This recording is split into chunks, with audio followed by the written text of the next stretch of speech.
რო გითხრეს რომ კახეთში შევდივართ, დავიწყეთ ფიქრი, კახეთი ვიღაცას გაახსენდა უბრალოდ ნანა ზურაბიშვილს ერთ-ერთ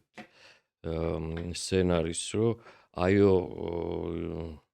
ჯარისკაცის მამაშიო ვენახში რომ მოდისო ზაქარიაძეო და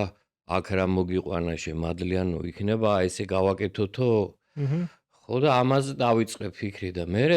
უცებ მომივიდა რომ მოდი გავართულოთ მეთქი რა ვენახში კი არა მოდი საერთოდ ქვევრში ჩავსვათ და ქვევრში ჭურში ზიხარ ნიშნავს რომ არაფერი არ მოდის შენთან ინფორმაცია და ამ დროს ტელეფონიც რომ